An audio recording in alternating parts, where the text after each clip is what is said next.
All right, when we cut off the clay, that one was pretty good, but do you guys see that? Yeah. So that's an air pocket that happens when we like recycle the clay and stuff. So we need to wedge. And using an amount that's like the size of your fist makes this a little bit easier. My hands are really like sticky with the clay. I keep it more like wetted down when recycling it because it makes it easier. That one out. It makes it easier to wedge and compact the clay as opposed to it being too dry. And as you do this, the clay will get back to that perfect like plastic state. Like it won't be as sticky as you wedge it. So go like this with your hands. Okay. This is called ram's head wedging. And you push down and forward. It's kind of like kneading bread if you've ever kneaded bread. But as you wedge, you guys kind of see like, that's supposed to be like kind of like a ram's head. It'll look like that. So it's about like maybe try like 5 on one side and then I roll it up. And wedge it again. That's where like that clay is kind of wedging together. And it should be good. Sometimes you can hear like little pops, like little like bubble pops when you wedge. Then I'm gonna roll it down, flatten it out. I need yellow slapsticks. You can use blue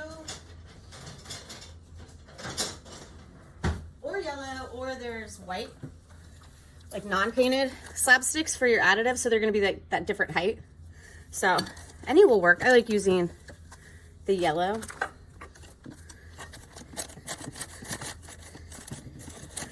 But for your additive, I'm gonna roll out a new slab of clay.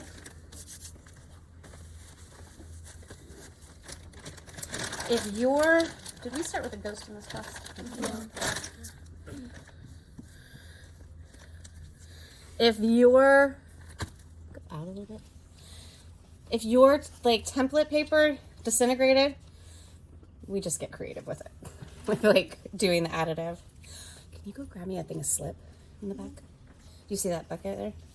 So I want the ghost to pop out, and sometimes you can just press it into the clay and lift up and see the ghost, or see like what you want as your additive. Since you already have those little dots on yours, you should be able to just kind of trace around it.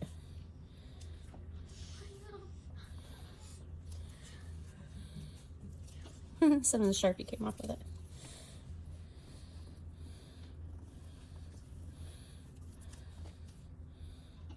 Make this look so easy. Yeah. What? Make this look so easy. I'm gonna have the eyes go. Ooh. When you're carving it, do you go all the way through the clay, or do you?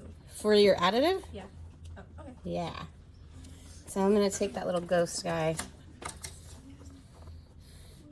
What state of clay is this in? Plastic. Yeah, plastic. So there is kind of like 3 stages of a relief sculpture. So the last one will be to kind of clean up those rough edges, because the plastic clay, it is hard to get like a really clean cut, and like when the clay is that soft. But as it kind of sets up to leather hard, we'll be able to pretty that little ghost up, and we'll use paintbrushes and stuff. What do you always need to do when you're attaching clay? Can I go that way? Yeah, that looks better that way. All right, score marks. Some mistakes I've seen students make is they'll do like little tiny delicate scratches. That's not doing anything. You want that clay to like grip together. So we're gonna score. So many claw marks. Yeah, it is like claw marks. This is my Saint Theo. We'll put the ghost back together again. Okay, so slip. You can use your fingers. I like using paintbrushes.